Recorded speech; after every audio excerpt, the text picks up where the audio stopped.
about Earth Day. We talked about a contest that we're having. So the first copy is for your records.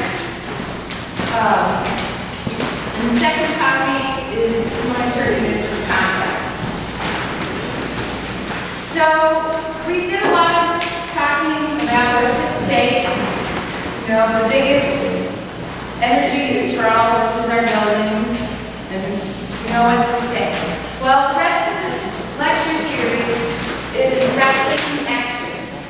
All of our workshops are going to be geared towards taking the next steps. One of the reasons that we're having it now is spring is the perfect time to start making improvements to your building. And there's also a lot of incentives right now to get started doing this kind of stuff. And we'll already be showing you some money tonight.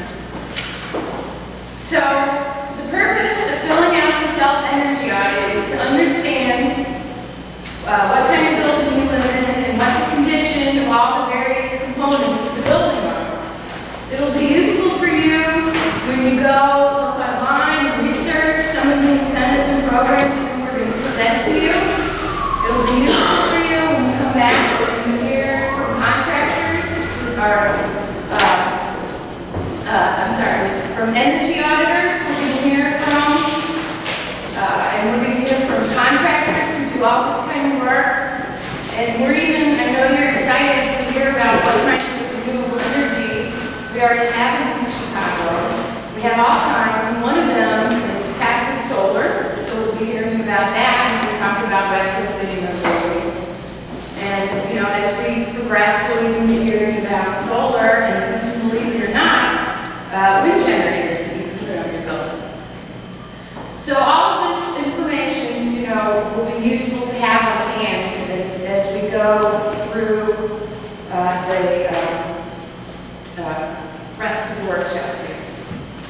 So it asks questions about what kind of building you live in. A lot of people think that they have to live in a single-family home to have an influence over whether their building's weatherized and to have, you know, the authority to go do the work for an entire building.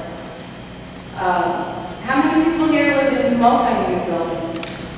Okay, so there's a lot. In multi-unit buildings? Yeah.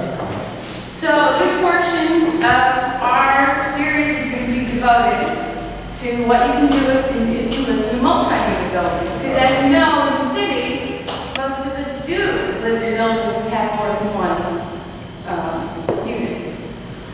So when you go through and you have a question.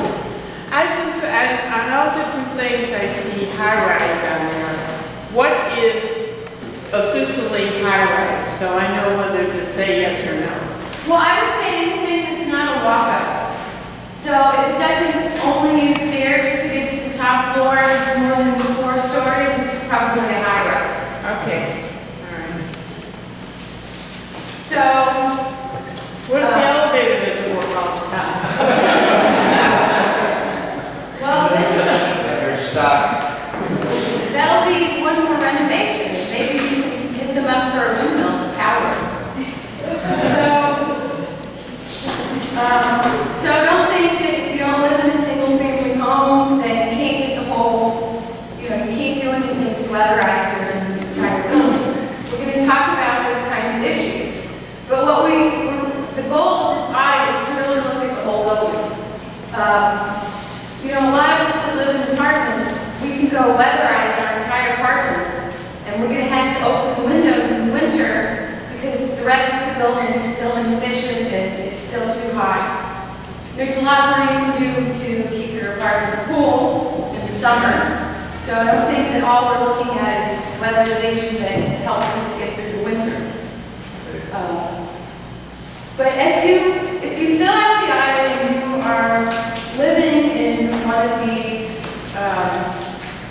multi-unit buildings, you may not know all of the specific answers about what kind of furnace you have or the age of the renovations. You may not have access basement to look at whether pipes and things are already insulated and that sort of thing. We encourage people as you go through the audit, if you don't know something, to talk to your landlord. We encourage people